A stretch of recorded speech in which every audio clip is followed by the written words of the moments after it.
خبائث ہے، یہ تمام برائیوں کی جڑ ہے، یہ تمام گندگیوں کی جڑ ہے۔ پچھلے زمانے میں اللہ کا ایک نیک بندہ تھا جو بہت نیک آدمی تھا، بڑا متقی تھا، بڑا زاہد تھا۔ ایک فاحشہ عورت نے، ایک بدچلن عورت نے اللہ کے اس نیک بندے کو اپنے جال میں پھنسانے کے لیے ایک سازش چلی، ایک چال چلی۔ اس نے اپنی ایک لونڈی کو بھیجا۔ لونڈی آئی، کہنے لگی حضرت میری ملکہ نے آپ کو بلایا ہے، کوئی مسئلہ آ گیا ہے، کوئی معاملہ آ گیا، آپ کو گواہی دینا ہے۔ حضرت بیچارے سیدھے سادے تھے، وہ فوراً چلنے لگی اس عورت کے ساتھ۔ سنن نسائی کی روایت ہے، اللہ کا وہ نیک بندہ جب اس لونڈی کے ساتھ چلنے لگا، جانے لگا، جب وہ گھر کے اندر داخل ہوئی، اس نے گھر کے اندر جاتے ہی دروازہ بند کر دیا، اور اندر گئی ایک اور دروازہ بند کر لیا، اور اندر گئی ایک اور دروازہ بند کر لیا۔ 7 دروازوں کو بند کرنے کے بعد آخر میں ایک چھوٹا سا کمرہ تھا جس میں ایک خوبصورت بدچلن عورت تھی، ایک چھوٹا سا معصوم بچہ تھا، اور بچے کے بغل میں ایک چھری رکھی ہوئی تھی اور ایک بوتل میں شراب رکھی تھی۔ عورت نے کہا کوئی گواہی کا مسئلہ نہیں تھا، میں نے تو چال چلی تھی تم کو بلانے کے لیے، تم کو پھنسانے کے لیے۔ اب تو 7 دروازے بند ہیں، تمہیں بھاگنے کا کوئی راستہ نہیں۔ اب 3 چوائس تمہارے سامنے ہے، یا تو میرے ساتھ زنا کرو، یا تم اس بچے کو قتل کرو، یا تم اس بوتل کی شراب میں سے ایک گلاس، ایک پیالہ تم شراب پی لو۔ اس نے سوچا زنا کرنا بہت بڑا پاپ ہے، بچے کو قتل کرنا اس سے بھی بڑا پاپ ہے، شراب کو پینا ان دونوں کے مقابلے میں ہلکا پاپ ہے، ہلکا گناہ ہے۔ اس نے کہا ٹھیک ہے، تم اس بوتل میں سے ایک پیالہ شراب مجھے دے دو۔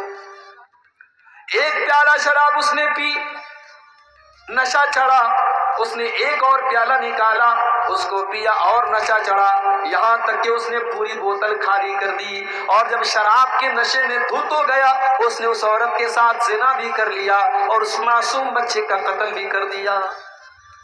عثمان غنی کہتے ہو لوگوں اس شراب سے بچو، جس دل کے اندر شراب کی لت لگ جائے گی اس دل کے اندر ایمان اور شراب کی لت اکٹھا نہیں ہو سکتی۔ میرے پیارے ساتھیو، آج کتنے مسلمان ہیں جو شراب پی رہے ہیں اور آج ان کے گھر والے عاجز ہیں، ان کے بیوی بچے پریشان ہیں، شراب کی اس لت کی وجہ سے آج وہ نہ اپنے بچوں کا دھیان رکھ پا رہے نہ اپنی بیوی کا دھیان رکھ پا رہے ہیں۔ میرا نبی تو ان گندگیوں سے تم کو بچانے آیا تھا۔ یامرہم بالمعروف، میرا نبی تو تم کو نیکیوں کا حکم دینے کے لیے آئے تھے، وینہاہم عن المنکر، تم کو برائیوں سے روکنے کے لیے آئے تھے۔ دنیا کی جتنی برائیاں ہیں اللہ کے نبی تمام برائیوں سے روکنے کے لیے آئے تھے، اور جتنے اچھے کام ہیں، جتنے نیکی کے کام ہیں، اللہ کے نبی ان نیکی کے کاموں کو بتانے کے لیے آئے تھے۔ نبی کی سیرت اٹھا کے دیکھو، آپ جو بات بیان کرتے تھے اس کے اوپر خود پورا عمل کرتے تھے۔ اگر آپ نے دنیا والوں سے یہ کہا کہ اپنی زبان سے تم جھوٹ نہ بولو، تو میرے نبی نے خود ایسی زندگی گزار کر کے دکھائی کہ آپ نے کبھی جھوٹ نہیں بولا، آپ کے اوپر کبھی جھوٹ کی تہمت نہیں لگائی گئی۔ آپ نے اگر لوگوں کو ایمانداری کا سبق دیا تو میرے نبی نے پوری زندگی ایمانداری کی گزاری۔ اگر آپ نے لوگوں کو وعدہ پورا کرنے کی شکشا دی تو میرے نبی نے کبھی وعدہ خلافی نہیں کی۔ آپ کی زندگی میں قول و عمل میں تضاد نہیں ہے، آپ کے کردار میں اور آپ کی گفتار میں فرق نہیں ہے، جو زبان سے کہا اس کے اوپر عمل کر کے دکھایا۔ اپنی امت سے کہا کہ 5 ٹائم کی نماز پڑھو، ہو سکے تو تہجد کی بھی پڑھ دو، کمپلسری نہیں ہے، ضروری نہیں ہے، انیواریہ نہیں ہے۔ اپنی امت سے کہا کہ 5 ٹائم کی نمازیں پڑھو، اور میرے نبی کا حال یہ تھا کہ رات رات بھر تہجد پڑھا کرتے تھے اور اتنے لمبے لمبے قیام کیا کرتے تھے کہ آپ کے پاؤں میں سوجن آ جایا کرتی تھی۔ اور کبھی اماں عائشہ اگر پوچھ بیٹھتی تھی کہ اے اللہ کے نبی آپ کو اتنی عبادت کرنے کی کیا ضرورت ہے، تو اللہ کے پیارے نبی فرماتے تھے افلا اکون عبدا شکورا، اے عائشہ کیا میں اپنے رب کا شکر گزار بندہ نہ بنوں؟ تو میرا نبی نیکیوں کا حکم دیتا ہے اور برائیوں سے روکتا ہے۔ وَيُحِلُّ لَهُمُ الطَّيِّبَاتِ، اور میرے نبی تم کو پاک چیزوں کو حلال کرتے ہیں تمہارے لیے. وَيُحَرِّمُ عَلَيْهِمُ الْخَبَائِثَ اور ناپاک اور گندی چیزوں کو تمہارے لیے حرام کرتے ہیں. میرے پیارے بھائیو، اللہ کے نبی کی جو شریعت لے کر کے آپ آئے وہ شریعت کتنی پیاری شریعت ہے. ہم جتنی حلال چیزیں، ہمارے جتنے کھانے کے لائق چیزیں وہ ہم کھا سکتے ہیں، اور جتنی حرام چیزیں وہ ہم کو نہیں کھانا ہے. جانور تو بکرا بھی ہے، بکری بھی ہے، اور جانور کتا بھی ہے. بکرا بکری حلال ہے، کتا حرام ہے. کھانے والے کتے کو بھی کھاتے، سور کو بھی کھاتے، مگر ہمیں سور کو دیکھ کر کے گھن آتی ہے، کتے کو دیکھ کر کے گھن آتی ہے. ہمیں لگتا ہے کہ یہ خبیث جانور ہے، یہ ناپاک جانور ہے. یہ حلال ہوتا تو کتنی مشکل ہوتی. اللہ کے نبی جو شریعت لے کر کے آئے اس میں کوئی گندی اور خبیث چیز ہمارے لیے حلال نہیں کی گئی، اور کوئی پاک چیز حرام نہیں کی گئی. جتنی پاک چیزیں وہ حلال ہیں، اور جتنی خبیث اور ناپاک چیزیں وہ حرام ہیں. جب کورونا وائرس آیا تھا اس دور میں سب سے پہلے چائنا سے اس کی شروعات ہوئی تھی. تو چائنا کا ایک شہر ہے، وہاں بہت بڑی مارکیٹ ہے جہاں مختلف جانوروں کے گوشت بکتے ہیں. اس وقت جب کورونا وائرس ہمارے انڈیا میں نہیں آیا تھا، چائنا میں شروع ہوا تھا. اس دور میں میں نے یوٹیوب کے اوپر ایک ویڈیو دیکھا کہ چائنا کی اس مارکیٹ کا، کہ دیکھوں وہاں کیا کیا لوگ کھاتے ہیں. یقین مانیے اگر وہ ویڈیو آپ دیکھ لیتے، کوئی کمزور دل اور دماغ کا آدمی دیکھ لیتا تو شاید الٹی کر دیتا. سانپ کھا رہے ہیں، سانپ کھا رہے ہیں، چوہے کھا رہے ہیں، چھپکلی کھا رہے ہیں، جو سمجھ میں آ رہا ہے وہ کھا رہے ہیں. وہ منظر دیکھ کر کے طبیعت میں اتنی گھن آئی میرے بھائی، دل نے اللہ کا شکر ادا کیا کہ اے اللہ تو نے کتنا بہترین مذہب ہم کو دیا، تو نے کتنا بہترین دین ہم کو دیا کہ ہم وہی چیزیں کھاتے ہیں جو آسانی سے ہم کھا سکتے ہیں، جو ہمارے لیے پاک ہیں، حلال ہیں، اور حرام چیزوں سے تو نے ہم کو دور رکھا. اللہ کے نبی جو شریعت لے کر کے آئے اس شریعت کی یہ وشیشتا ہے، یہ خاصیت ہے. وَيُحِلُّ لَهُمُ الطَّيِّبَاتِ حلال چیزیں، پاک چیزیں تمہارے لیے حلال کی گئیں، اور گندی اور ناپاک چیزیں حرام کی گئیں. لیکن اب حلال اور حرام کے بیچ میں ایک نیا مسئلہ چلا ہے، مکروہ کا. سگریٹ کیا ہے؟ کچھ لوگ کہتے ہیں مکروہ ہے. مکروہ ہے اسلام میں. مکروہ کس کو کہتے ہیں؟ مکروہ مستحب کا الٹا ہے. مثال کے طور پہ کھڑے ہو کر کے پیشاب کرنا مکروہ ہے. اگر کوئی مجبوری نہ ہو تو اچھی چیز نہیں ہے، بیٹھ کر کے پیشاب کیجیے. ہاں اگر کوئی ایسی جگہ ہے کہ وہاں کھڑے ہو کر کے ہی پیشاب کرنا ہے، بیٹھ کر کے کریں گے تو کپڑا اور گندا ہونے کا ڈر ہے، تو وہاں جائز ہے آپ کے. مسجد میں داخل ہونے کے ٹائم داہنا پاؤں اندر ڈالنا یہ مستحب ہے. مسجد سے نکلنے کے ٹائم بایاں پاؤں پہلے نکالنا مستحب ہے. اب اسی کا الٹا آپ کریں تو یہ مکروہ ہے. مکروہ حرام اور حلال کے بیچ کی کوئی چیز نہیں ہے میرے بھائی. سگریٹ کا مسئلہ آیا ہے، بیڑی کا مسئلہ آیا، تمباکو کا مسئلہ آیا. کچھ لوگوں نے اپنا الو سیدھا کرنے کے لیے کہہ دیا مکروہ ہے. ہم نے کہا مکروہ کیسے ہو گیا؟ بولے قرآن میں کہاں لکھا ہے کہ سگریٹ حرام ہے؟ حدیث میں کہاں لکھا ہے سگریٹ حرام ہے؟ میں نے کہا قرآن میں نہیں لکھا ہے کہ سگریٹ حرام ہے، مگر کیا قرآن میں یہ نہیں لکھا ہے وَلَا تُلْقُوا بِأَيْدِيكُمْ إِلَى التَّهْلُكَةِ اپنے آپ کو ہلاکت میں نہ ڈالو، آتم ہتیا نہ کرو، خودکشی نہ کرو. سگریٹ پینے والا اپنے آپ کو بھی ہلاکت میں ڈال رہا ہے، اور جتنے لوگوں تک اس کا دھواں پہنچ رہا ہے وہ سب کو کینسر کا اور دمے کی بیماری میں ڈال رہا ہے.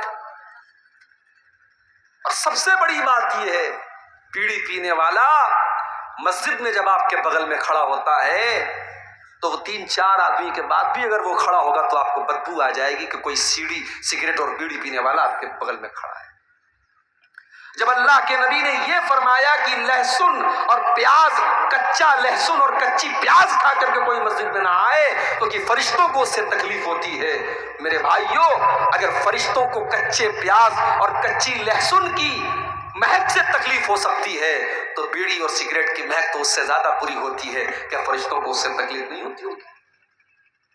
ہم نے اپنے مطلب کے لیے مکروہ قرار دے دیا. حرام ہے یہ سگریٹ، حرام ہے یہ بیڑی، اور حرام ہے یہ تمباکو۔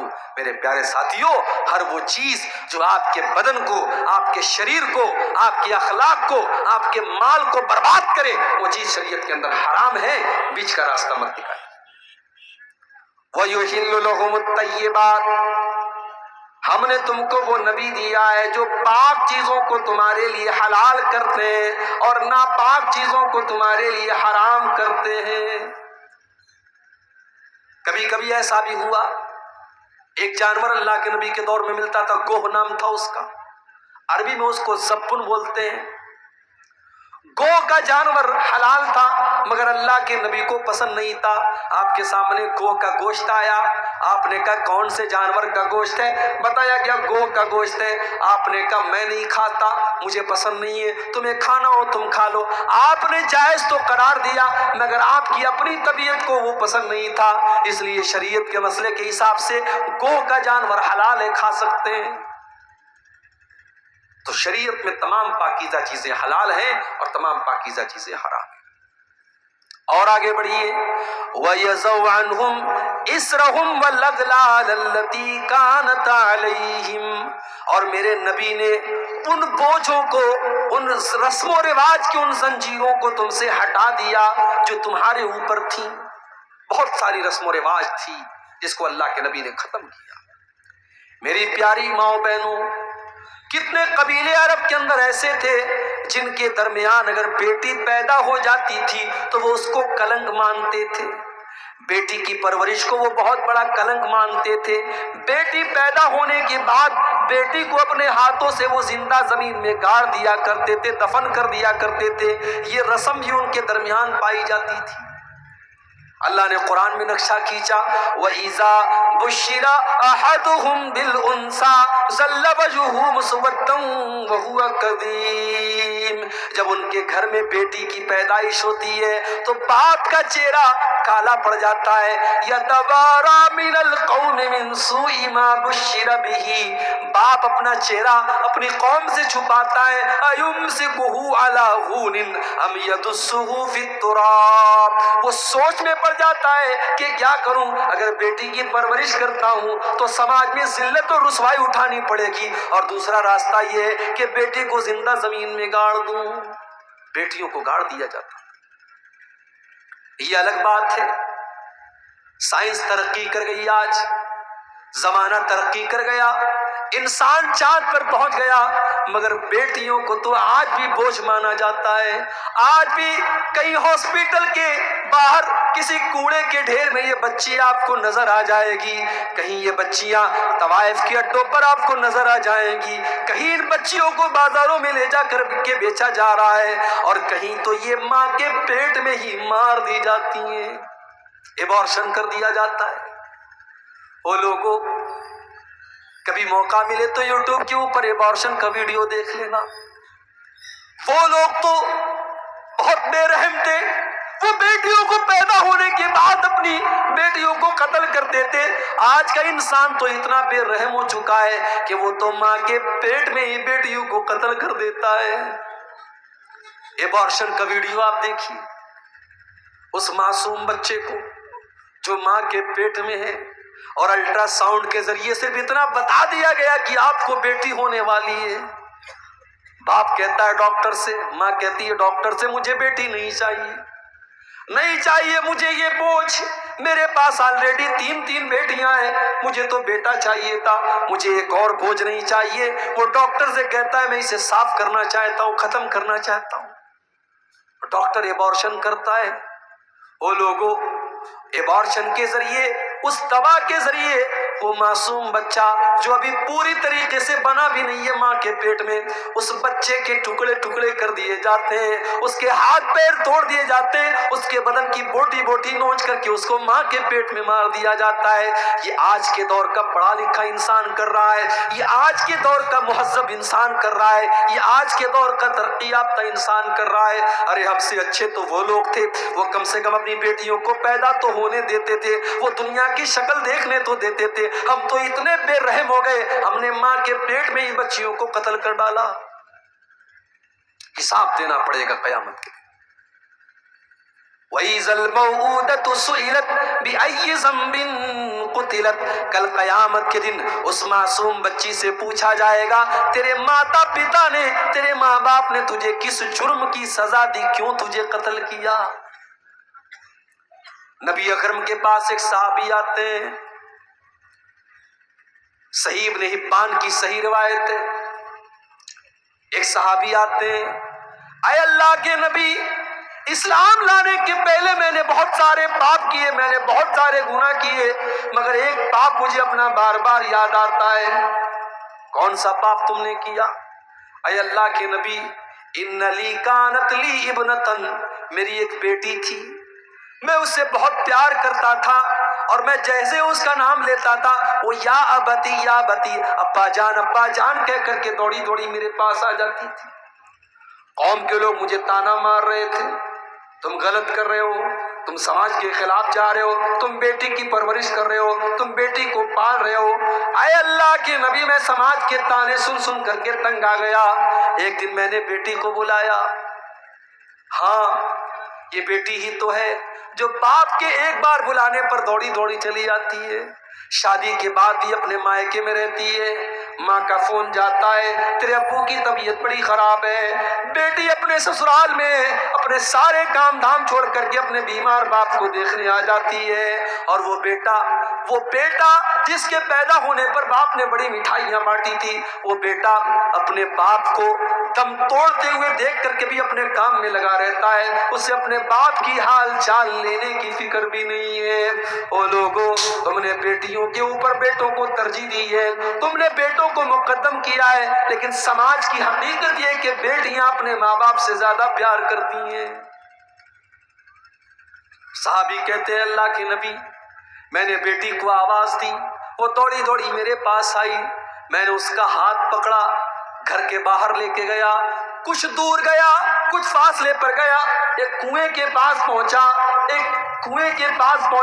اور میں نے اپنی بیٹی کو اس کنویں کے اندر دھکا دے دیا، اور جب میں نے اپنی بیٹی کو اس کنویں کے اندر دھکا دیا، آخری لفظ جو بیٹی کی زبان سے نکلا وہ کہہ رہی تھی یا ابتی یا ابتی، اے ابا جان، گویا کہ وہ مجھ سے سوال کر رہی تھی، اے ابا جان اس معصوم کی خطا کیا ہے، اس معصوم کی غلطی کیا ہے، کس جرم کی سزا اپنی بیٹی کو دے رہے ہو؟ اے اللہ کے نبی، آج بھی اپنی اس بیٹی کا یہ جملہ آج بھی میرے کان میں گونجتا ہے، وہ جب یا ابتی کہہ کر کے دنیا سے گئی تھی، وہ آواز آج بھی میرے کانوں میں گونجتی ہے۔ صحابی یہ بیان کرتے ہیں، آنکھوں سے آنسو بہ رہے، اور اللہ کے پیارے نبی کی آنکھوں سے بھی آنسو بہ رہے، اللہ کے نبی بھی رو رہے۔ صحابہ کہتے تو نے اللہ کے نبی کو غمگین کر دیا، تو نے اللہ کے نبی کو دکھی کر دیا۔ اللہ کے پیارے نبی صلی اللہ علیہ وسلم فرماتے ہیں نہیں کوئی بات نہیں، انہوں نے تو اپنے دل کی بات بیان کی ہے، ان کو بیان کرنے دو۔ پھر اللہ کے پیارے نبی اپنے صحابی سے کہتے ہیں او میرے پیارے صحابی، اسلام لانے کے بعد تم نے پچھلے جتنے گناہ کیے اللہ نے سارے کے سارے گناہوں کو معاف کر دیا ہے، جب تم نے سچی توبہ کر لی، تم اسلام لے آئے تو پچھلے سارے پاپ تمہارے معاف ہو گئے۔ میرے نبی ان رسم و رواج کو توڑنے کے لیے آئے، ہم اور آپ رسم و رواج کو توڑ نہیں رہے ہیں، رسم و رواج کو نبھا رہے ہیں میرے بھائی۔ یہی شیرسابادی قوم ہے، ماشاءاللہ 99% اہل حدیث قوم ہے، لیکن آج ہماری قوم کے اندر بھی جہیز کا لین دین ہوتا ہے کہ نہیں ہوتا ہے؟ ہماری قوم کے اندر بھی بیٹیوں کا سودا ہوتا ہے کہ نہیں ہوتا ہے؟ کیوں میرے بھائیوں، کیوں آپ نے غریب باپ کی بیٹی کو بوجھ کیوں بنا دیا؟ آج غریب باپ اپنی بیٹی کی شادی کرنے کے لیے بینک سے لون لے رہا ہے، ذمہ دار کون ہے؟ آج غریب باپ جو روز کمانے والا اور محنت مزدوری کرنے والا ہے، اس کی بیٹیاں جوان ہو گئی ہیں، شادی کے قابل ہو گئی ہیں، مگر اس کے پاس اپنی بیٹیوں کی شادی کا انتظام نہیں ہے، ان کو جہیز میں دینے کے لیے پیسے نہیں ہیں، اس غریب باپ کو مجبور کرنے والے ہم اور آپ ہیں۔